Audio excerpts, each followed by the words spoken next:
American taxpayer to learn how to do terrorism and to learn justifications for terrorism and reasons for terrorism from terrorists? Or is it to actually learn something practical and develop practical, usable skills that are going to further not only the career of the student in question, but advance the interests and the capability? Harvard-S paying a convicted terror enabler to lecture your kids, while British kids get expelled for cheating. Douglas Murray rips the mask off woke academia as suicide pact. Watch before they memory hole it. For Rita, which is like, what do these institutions think they're for? Like, what does Harvard University actually think it's for? What do these universities think the purpose of a university education is? Is it that a student should get heavily into debt and have their studies subsidized by the American taxpayer to learn how to do terrorism and to learn justifications for terrorism and reasons for terrorism from terrorists? Or is it to actually learn something practical and develop practical, usable skills that are going to further not only the career of the student in question, but advance the interests and the capabilities and the innovation of the country that's educating them? Like, what is the point here? And it seems to me, as it has to a lot of Americans in recent years, that places like Harvard have just completely lost the plot of what they are actually there to do. And nothing can exemplify that more than something as preposterous as this. They will, of course, at Harvard cry free speech, but you just have to say, you know, free speech is absolutely vital. I've spent much of my life defending it, and it is a core bedrock principle. But even without there being any illegality, you have to say, what do you want to use the speech for? And you just can watch. It's not a criminal matter. It's not a civic matter. It's just a matter of watching. And if an institution says, we don't want you to crack down on our free speech, Mr. Trump, etc., you go, okay, and what are you using the speech for? Oh, you're using it to bring terrorists onto campus to educate the next generation. That is an odd thing to do with such a fundamental right, to put it at its lightest. It is an odd thing to do, and if you're going to claim free speech, then you better be consistent about it, and Harvard and other universities have not been. You can't hardly get a mainstream conservative on campus without all sorts of uproar from the staff as well as the students. So, yeah, the free speech argument rings a little bit hollow when it comes from the likes of Harvard. Now, Douglas, I want to ask you about what's happening in the UK with the Tories. They should be flying in the polls. You've got the Keir Starmer government, they're inept, Labor is flailing, but the Tories are also struggling, they're trailing reform, and their leader is on the BBC talking about getting kids expelled at school. I was the person who would say that person is copying notes from the other person. I was the tattletale in the class, like getting people into trouble. Because even then I hated cheating, because there I was, I wanted to be first in the class, and I've done all the work. And then there's some people who are copying notes and saying, why should they get away with it? I stood up in the middle of the exam and I stood up and said, he's cheating, he's the one that's doing it. And that boy ended up getting expelled. And I didn't get praised for it. Now, I've been an admirer of Kemi Badenoch, but who is advising her? This story isn't endearing. I mean, why is she spending any sort of valuable airtime she has coming across on some dibber-dobber? Yes, I didn't think that was the wisest story to tell, because as you say, Rita, it's not an enormously sort of humanizing story. To her credit, I think that the reason why Kemi Badenoch told that would have been because she does have, and she has talked about, this basic sense of fairness that she's right to recognise exists in the British people. And I think she's actually right in a way. I mean, it's an unfortunate part of that interview, but I think actually she's right to talk to this issue of fairness, because a lot of the things that the left have been saying in recent years about a whole range of policies, whether it's minority rights issues, whether it's illegal migration issues or legal migration issues.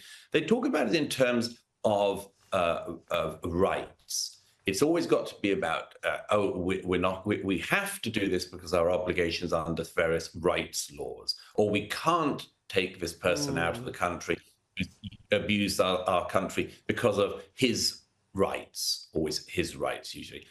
But there is another way of looking at that, which is actually a more conservative way, which is to say, we don't need legislation, let alone foreign legislation, to make these decisions about the future of our country.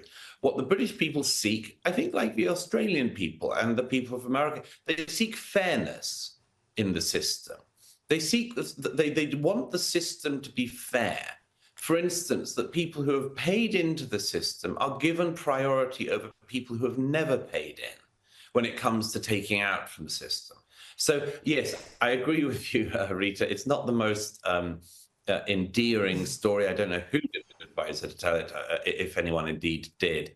But I do think there's a theme of conservative counterattack in there somewhere, which is worth picking up.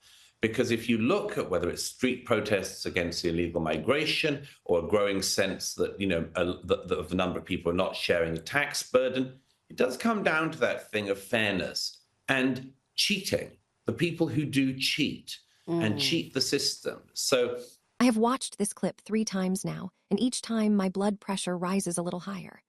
The left has spent decades telling us that universities are temples of critical thinking. Yet the moment someone like Sami Al-Arian walks onto an Ivy League stage, that slogan is thrown out the window.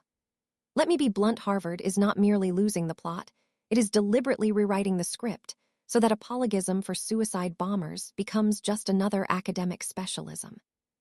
And before anyone waves the academic freedom flag, remember that freedom is not the same as subsidy. The American taxpayer, through federal grants, guaranteed student loans, and tax-deductible donations, keeps Harvard's lights on. When my taxes help foot the bill, I get to ask why a convicted abettor of the Palestinian Islamic Jihad is given a lectern instead of a prison cell. We are told that Al-Arian has paid his debt because he struck a plea deal in 2006. That is legal shorthand for the prosecutors could not prove the full terror finance case without risking intelligence sources. It is not moral shorthand.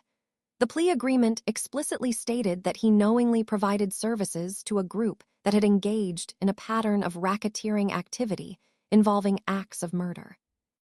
If that is the resume Harvard now considers worthy of co-sponsorship, we should not be shocked when the next generation of students thinks intifada is just another word for campus protest.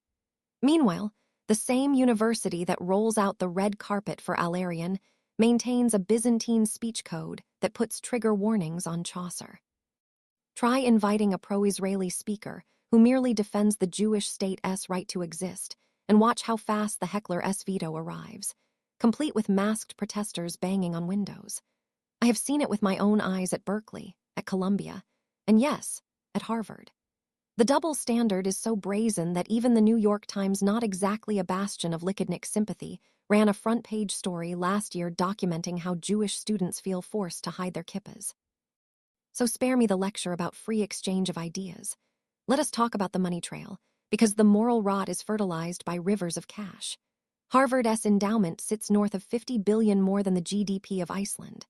A chunk of that money comes from Gulf donors whose own state media glorify martyrdom operations. Qatar's former education minister, for instance, sits on the Harvard School of Public Health's board. When I point this out, I am called a conspiracy theorist. Yet when Rufo publishes the actual event poster listing Harvard's Middle East Center as a co-sponsor, the response is a shrug. Imagine, for 1 second, if a British university took money from a Russian oligarch tied to Wagner Group and then hosted a lecture by one of their recruiters.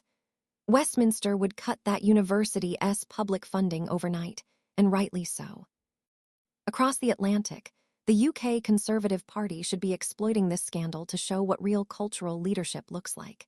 Instead, Kemi Badenoch is on the BBC reminiscing about playground tattling. I like Kemi, she is bright, and she is right on almost every policy issue. But her advisors have misread the room. British voters are not yearning for a head girl anecdote. They want someone who will strip charitable status from any university that platforms terror apologists. They want a government that will tell the Charity Commission if you host Alarian, you lose your tax exemption, no ifs, no buts. That is not authoritarian, that is basic stewardship of public resources. And while we are on fairness, let us speak plainly about the immigration dimension. The same ideological clique that welcomes Alarian also insists that anyone crossing the channel in a dinghy must be fast-tracked to benefits and housing. They call it international law. I call it cheating. Every pound spent on someone who never paid into the system is a pound taken from a pensioner who worked 40 years on a shop floor. The British sense of fair play is not some quaint relic, it is the glue that holds the welfare state together.